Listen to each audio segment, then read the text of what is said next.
Good morning. Chapter number 5 में આપણે વૈયક્તિક માલિકી જે છે એના લક્ષણો ભણ્યા। હવે વૈયક્તિક માલિકીના ફાયદા।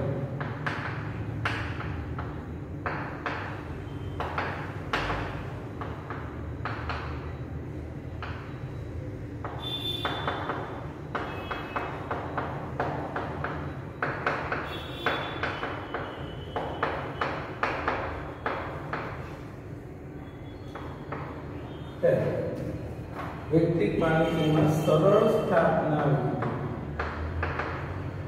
अगला लेक्चर में पण जे लक्षणों था एमां मुद्दो हतो के वैयक्तिक मालिकीनी जे स्थापना विधि छे ए खूब ज सरल छे।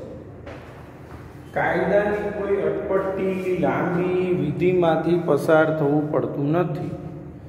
कोई व्यक्तिने विचार आव्यो અને ધંધો શરૂ કરી દે એના માટે એને કોઈ પણ પ્રકારની કોઈ લાંબી વિધિની જરૂર પડતી નથી।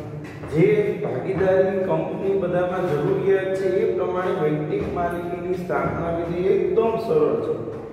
તમને આજે વિચાર આવ્યો કે ભાઈ મારે આ બિઝનેસ શરૂ કરવો છે તો તમે એ ધંધો શરૂ કરી શકો। એમાં તમારે કાયદાની કોઈ વિધિમાંથી પસાર થવું પડતું નથી। એટલે પહેલું સરળ સ્થાપના વિધિ।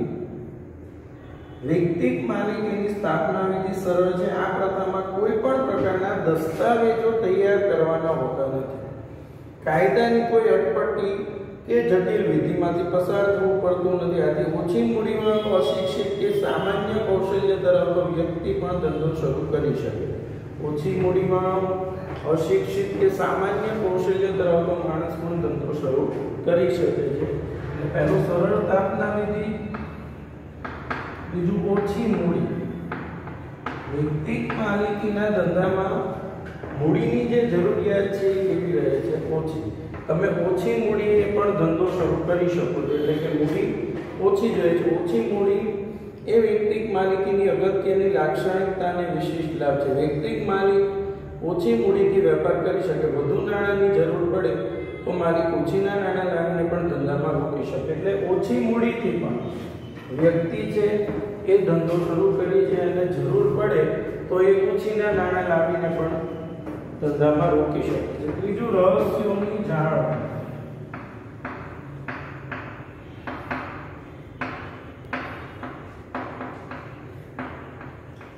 હવે વૈયક્તિક માલિકીમાં હું તમને એમ કહું કે તમે ધંધો સંભાળો તો તમારા ધંધાના બધા જ રહસ્યો માત્ર તમને જ ખબર હોય, બીજા કોઈને ખબર હોતી નથી। એટલે વૈયક્તિક માલિકીમાં આપણા ધંધાના રહસ્યો શું છે, આપણા ધંધાની જે બધી વાતો જે છે એ ગુપ્ત રાખી શકાય।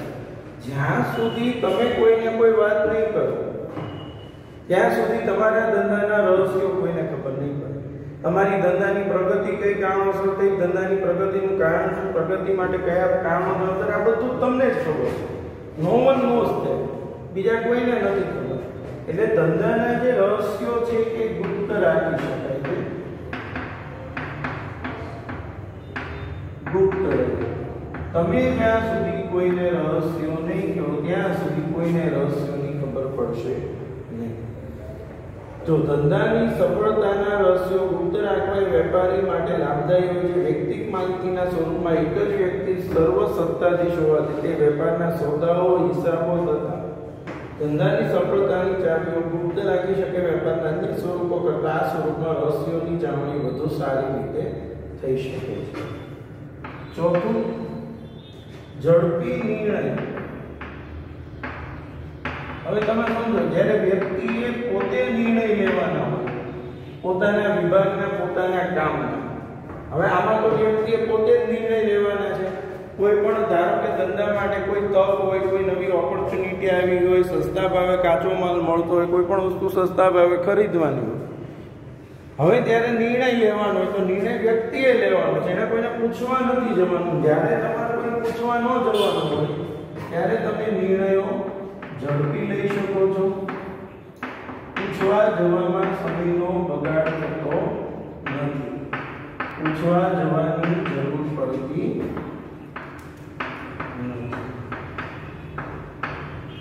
તમે પોતે જ નિર્ણયો લઈ શકો છો અને એના માટે તમારે કોઈને પૂછવા જવાની કોઈ જરૂર પડતી નથી. જો વૈયક્તિક માલિકી ધંધા વિષયક બાબતોનો સર્વોપરી નિર્ણાયક હોવાથી પોતાના ધંધાને સ્પર્શતી મહત્વની બાબતો અંગે ત્વરિત નિર્ણયો લઈ શકે છે. બજારની રૂખ અને બદલાતા સંજોગો અનુસાર ઝડપી નિર્ણયો લઈ શકે છે.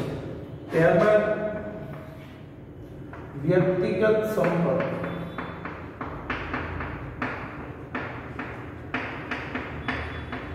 વૈયક્તિક માલિકીમાં જે વ્યક્તિ ધંધો કરે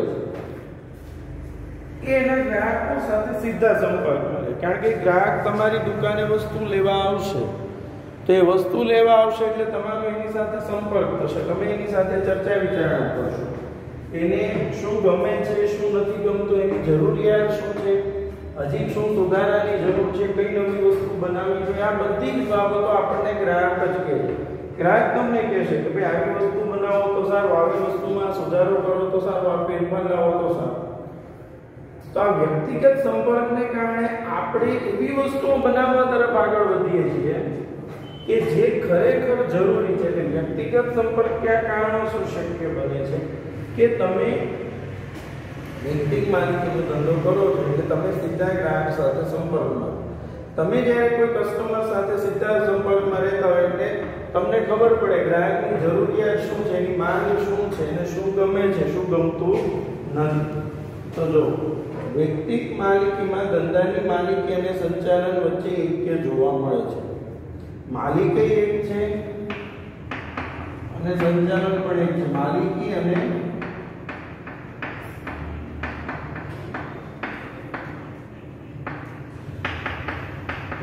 બંને સાથે એક સાથે કામ કરે છે.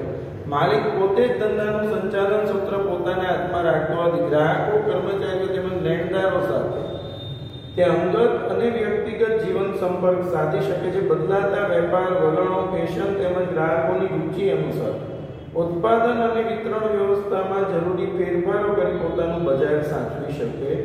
એટલે ગ્રાહકના વલણ, ફેશન, ગ્રાહકોની રુચિ, બદલાતી જતી ટેવો, આ બધી જ બાબતો એ વ્યક્તિગત સંપર્ક રાખી શકે છે. અને માલિક પોતે જ ધંધાનું સંચાલન પોતાના હાથમાં રાખતો હોવાથી ગ્રાહકો, કર્મચારીઓ, લેણદારો સાથે અંગત અને વ્યક્તિગત સંપર્ક સાધી શકે છે. બદલાતા વેપાર વલણો, ફેશન અને ગ્રાહકોની રુચિ અનુસાર ઉત્પાદન અને વિતરણ વ્યવસ્થામાં જરૂરી ફેરફાર કરી પોતાનું બજાર સાચવી શકે છે. પછી પરિવર્તનશીલતા. હવે જો વૈયક્તિક માલિકીમાં સમય, સંજોગો અને પરિસ્થિતિ પ્રમાણે તમે ધંધો બદલી શકો. હું તમને એમ કહું કે તમે કોઈ ધંધો કરો છો, તમને એમ લાગે કે આ ધંધાની અંદર હવે કશું રહ્યું નથી અથવા આમાં હમણાં ધંધો ચાલે તેમ નથી, આમાં ખોટ જાય એમ છે, નુકસાન છે, તો તમે ધંધો બદલી શકો છો. એના માટે તમારે કોઈને પૂછવા જવાની જરૂર પડતી નથી. એટલે કે આજે હું એમ કહું કે આ કોરોના ને બધું આવ્યું તો કોરોનાને લીધે તમને એક best example Ajay Modi tours and travellers છે. એક બહુ સારું નામ છે અમદાવાદની અંદર, બરાબર છે. હવે એ ટૂર્સ એન્ડ ટ્રાવેલર્સનો બિઝનેસ સંભાળે. એની પણ મેં યુટ્યુબ ઉપર વિડીયો, ફેસબુક ઉપર વિડીયો જોયો ત્યારે મને ખબર પડી કે આ રીતે એમને આ કામ શરૂ કર્યું અને વોટ્સઅપમાં પણ આવ્યું કે એ પોતે ટૂર્સ એન્ડ ટ્રાવેલર્સનો બિઝનેસ કરે. પણ આ કોરોનાને કારણે ટૂર્સ એન્ડ ટ્રાવેલ્સના ધંધા બંધ થઈ ગયા, ઠપ થઈ ગયા, કોઈ બહાર મુસાફરી કરવાનું નથી. તો એમણે પોતાની જે ઓફિસ છે, બરાબર છે, વસ્ત્રાપુર, ત્યાં એમણે શું કર્યું તો ત્યાં એમણે ગૃહ ઉદ્યોગ શરૂ કર્યો. નાસ્તા કાકરી કે ભાઈ ડિપ્રેશનમાં જાવું, ધંધા નથી, ડિપ્રેશનમાં જાવું, ટેન્શન લેવું, એના કરતાં બેટર છે કે આપણે આપણો ધંધો અત્યારે બદલીએ, જ્યારે પરિસ્થિતિ સામાન્ય થઈ જશે ત્યારે પાછો આપણો જે ધંધો છે સંભાળીશું. અહીંયા શીખવાનું શું છે કે તમે માલિક છો, તમે ધંધો સંભાળો છો, તમારે નિર્ણય લેવાનો છે.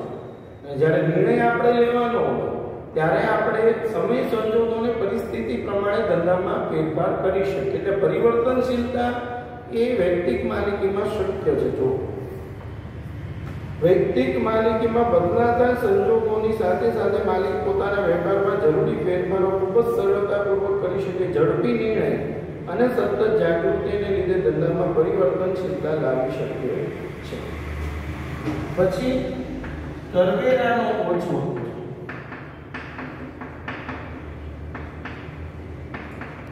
વૈયક્તિક માલિકીમાં જે વ્યક્તિ ધંધો કરે છે એણે કોઈ ટેક્સ, ધંધાનો ટેક્સ નથી લાગતો, માત્ર ઇન્કમ ટેક્સ, જેને વ્યક્તિગત એની આવક થશે ધંધામાંથી એના ઉપર જ એને ટેક્સ ભરવો પડે, બીજા કોઈ ટેક્સ ભરવાના હોતા નથી. એટલે વૈયક્તિક માલિકીના ધંધામાં અન્ય જે ધંધાદારી એકમો છે, ભાગીદારી છે, કંપની છે, બધાની સરખામણીમાં વૈયક્તિક માલિકીના ધંધામાં ટેક્સનું પ્રમાણ ખૂબ જ ઓછું હોય છે. તો જો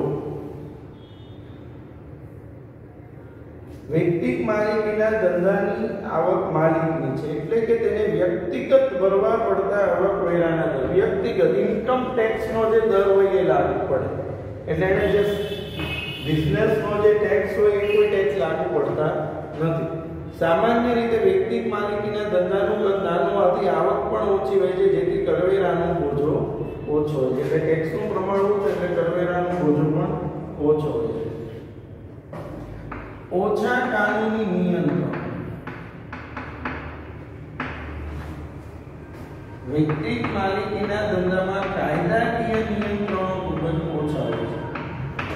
કાયદાની, કાનૂનની કોઈ અટપટી વિધિમાંથી આમાં પસાર થવું પડતું નથી, કારણ કે કાનૂની નિયંત્રણ એટલા માટે વૈયક્તિક માલિકીના ધંધામાં કોઈ કાયદાકીય જે બધા નિયંત્રણો એ હોતા નથી. તો જો વેપારી વ્યવસ્થાના અન્ય સ્વરૂપોની સરખામણીમાં વૈયક્તિક માલિકીમાં કાનૂની નિયંત્રણો ઓછા હોય છે. મૂડીમાં વધઘટ કરવા માટે કોઈની સંમતિની આવશ્યકતા નથી. હવે કંપની હોય તો મૂડી વધારવા કે મૂડી ઘટાડવા માટે તમારે કેટલા બધા કાયદાની વિધિમાંથી પસાર થવું પડે. વૈયક્તિક માલિકીમાં એવી કોઈ જરૂર પડતી નથી. આપણો ધંધો છે, આપણે સ્વતંત્ર છીએ, રૂપિયા વધારવા છે તો વધારો, ઘટાડવા છે તો ઘટાડો, તમારે ક્યાં કોઈને પૂછવાની જરૂર છે. ધંધાનું કદ મર્યાદિત હોવાથી કાનૂની નિયંત્રણો ઓછા હોય છે. પછી મર્યાદાઓ. તો વૈયક્તિક માલિકીની જે મર્યાદાઓ છે, ખામી. પહેલી છે મર્યાદિત મૂડી. હવે સમજો, વૈયક્તિક માલિકીના ધંધામાં વ્યક્તિ પોતે જ મૂડીનું રોકાણ કરે. કોઈ એક વ્યક્તિની હંમેશા એક લિમિટ હોય, મર્યાદા હોય. કોઈ એક વ્યક્તિ છે એની એક મર્યાદા હોય અમુક રૂપિયાની, એનાથી વધુ એ મૂડીનું રોકાણ કરી શકતો નથી. એટલે વૈયક્તિક માલિકીની અંદર મૂડી કેવી મળે છે? મર્યાદિત, ઓછી મૂડી મળે છે. બરાબર. જો ઓછી મૂડીથી વેપાર થઈ શકે તે બાબત વૈયક્તિક માલિકીનો એક લાભ છે, પરંતુ તે મર્યાદા પણ છે. કારણ કે ઔદ્યોગિક ક્રાંતિ પછી વેપારી એકમના કદ વિસ્તૃત બનતા જાય છે, તેના માટે જરૂરી મૂડી મેળવવાનું કાર્ય માલિક માટે શક્ય બનતું નથી. મોટા પાયા પર કાચા માલની ખરીદી કરવા, યંત્રો ખરીદવા અને માલનો સંગ્રહ કરવા ઘણી વખત વૈયક્તિક માલિકીનું સ્વરૂપ સંરક્ષણ ક્ષમતા ધરાવતું નથી. એટલે તમારી પાસે મોટા પાયા પર તમારે મૂડી મેળવવા માટે આ વેપારી એકમ વૈયક્તિક માલિકી શક્ય બનતું નથી. બીજું અમર્યાદિત જવાબદારી. આપણે આમ તો એના લક્ષણોમાં મુદ્દો સમજ્યા છે. વૈયક્તિક માલિકીમાં વ્યક્તિની જવાબદારી અમર્યાદિત હોય છે. ધંધાનું દેવું ધંધાની મિલકતો કરતા વધી જાય તો પોતાની અંગત મિલકત વેચીને પણ એણે દેવું ભરપાઈ કરવું, એમાંથી એ છટકી શકતો નથી. વ્યક્તિની જે જવાબદારી છે એ અમર્યાદિત છે. ધંધાનું દેવું ધંધાની મિલકતો કરતા વધી જાય તો પોતાની મિલકત વેચીને પણ એને દેવું ભરપાઈ કરવું પડે. એટલે કે વ્યક્તિની જવાબદારી કેવી છે? અમર્યાદિત છે. એટલે જો વૈયક્તિક માલિકીની જવાબદારી અમર્યાદિત છે, તેની તે પોતાની જવાબદારીમાંથી મુક્ત થઈ શકતો નથી. જો ધંધાની મિલકત અને તેના લેણા કરતા ધંધાનું દેવું વધી જાય તો તેણે પોતાની અંગત મિલકતો વેચીને પણ દેવું ચૂકવવું પડે છે. આમ ધંધાનું જોખમ માલિકે પોતે જ ઉઠાવવાનું હોય છે. ત્રીજું, ટૂંકું આયુષ્ય. અન્ય વેપારી એકમો કરતા વૈયક્તિક માલિકીનું આયુષ્ય ટૂંકું હોય છે. કોઈ વ્યક્તિ બીમાર પડે, મૃત્યુ પામે તો ધંધો બંધ કરવો પડે છે. વારસદારમાં ધંધો ચલાવવાની આવડત ન હોય તો પણ ધંધો બંધ કરવો પડે. એટલે વૈયક્તિક માલિકીનું આયુષ્ય જે અન્ય સ્વરૂપો છે કંપનીને બધા એની સરખામણીમાંનું આયુષ્ય કેવું હોય છે ટૂંકું. જો ધંધાનો માલિક મૃત્યુ પામે, નાદાર જાહેર થાય કે અસ્થિર મગજનો થાય, માલિક મૃત્યુ પામે, નાદાર જાહેર થાય કે અસ્થિર મગજનો થાય, એવા સંજોગોમાં ધંધાનો અંત પણ આવી શકે. તેના વારસદારનો ધંધો ચલાવવાની આવડત અભાવ હોય ત્યારે શક્ય છે કે વેપાર નબળો પડતો જાય અને કેટલાક સંજોગોમાં બંધ પણ થઈ જાય છે. મર્યાદિત કાર્યશક્તિ.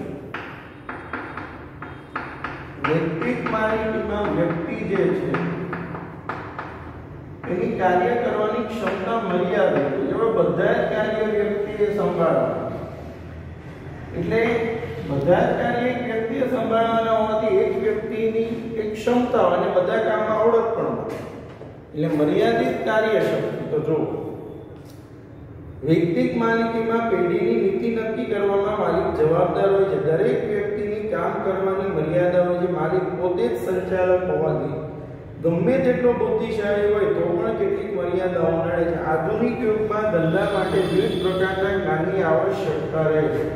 વૈયક્તિક માલિકીમાં અન્ય ધંધાકીય વ્યક્તિઓ સાથે વિચારની આપ-લે કરવાની શક્યતા ન હોવાથી તેનો વિકાસ મર્યાદિત રહે છે. એટલે મર્યાદિત કાર્યશક્તિ. પછી નિર્ણયોમાં ભૂલની શક્યતા. જો જેમ ઝડપી નિર્ણયો એની ફાયદો છે, નિર્ણયોમાં ભૂલની શક્યતા એ મર્યાદા છે. વ્યક્તિ એકલો નિર્ણય લે છે, એકલો નિર્ણય લે એટલે કોઈ પણ ડિસિઝન પાછળ એક જ મગજ કામ કરે, એક જ વ્યક્તિના વિચાર. અને શું એક વ્યક્તિના વિચારોમાં ઘણી ખામી હોય. તમને એમ કહું કે એક વ્યક્તિ જે પોતે નિર્ણય તો લેતો હોય પણ ઘણી વખત કેવું થાય કે એ નિર્ણય લે છે એમાં ભૂલ રહી જાય. ભૂલ એટલા માટે રહે કારણ કે કોઈ બાબત પાછળ આપણે જાણીએ છીએ જ્યારે કોઈ નિર્ણય 5-10 વ્યક્તિઓ ભેગા થઈને નિર્ણય લે તો એ નિર્ણય સારો લઈ શકે, પણ જ્યારે એક જ વ્યક્તિ નિર્ણય લે તો એ નિર્ણય સારો લઈ શકાતો નથી. કારણ કે એક જ મગજ દોડે છે કે જે દિશામાં દોડે એ જ નિર્ણય લે છે. એટલે જો વૈયક્તિક માલિક પોતે જ ધંધાના તમામ નિર્ણયો લેતા હોય છે, તેને બીજાઓના અનુભવનો, વિશિષ્ટ જ્ઞાનનો કે બુદ્ધિનો લાભ મળી શકતો નથી. જેથી વેપારી ગમે તેટલો બાહોશ અને કુશળ હોય તો પણ તેના વ્યક્તિગત નિર્ણયો ક્યારેક ઉતાવળિયા, ભૂલ ભરેલા અને ક્ષતિયુક્ત હોવાથી વેપાર માટે ભૂલ ભરેલા સાબિત થાય છે. અને છેલ્લે મોટા પાયા પરના વેપારના લાભનો અભાવ. મોટા પાયા પરના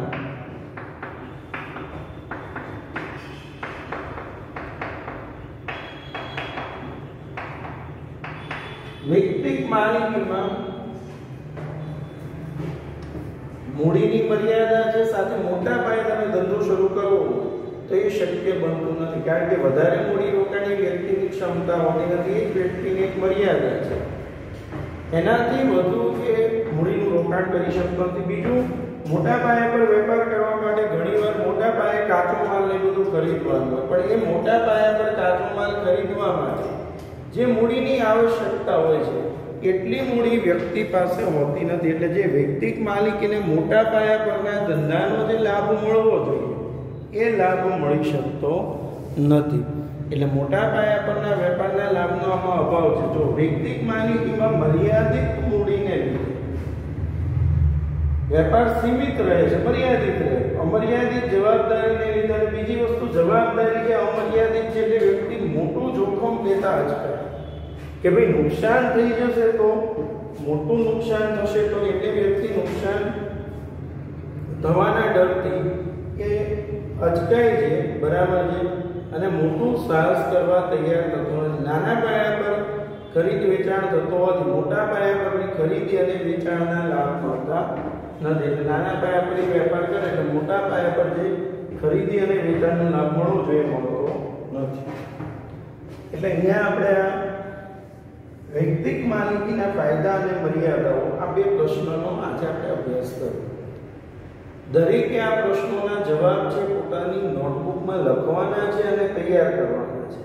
ખાસ વૈયક્તિક માલિકીના જે લાભ છે એ બહુ અગત્યનો પ્રશ્ન છે. 5 માર્ક્સનો પ્રશ્ન એક્ઝામમાં પૂછાતો. એટલે વૈયક્તિક માલિકીના લક્ષણો, ત્યારબાદ લાભ અને મર્યાદા, એ તમારે નોટબુકમાં લખવાના છે. હવે આપણે આવતા લેક્ચરમાં હિન્દુ અવિભક્ત કુટુંબની પેઢી હિન્દુ અવિભક્ત કુટુંબની પેઢી એટલે કે હિન્દુ અનડિવાઇડેડ ફેમિલી એનો આપણે આવતા લેક્ચરમાં અભ્યાસ કરીશું. બરાબર છે? Thank you.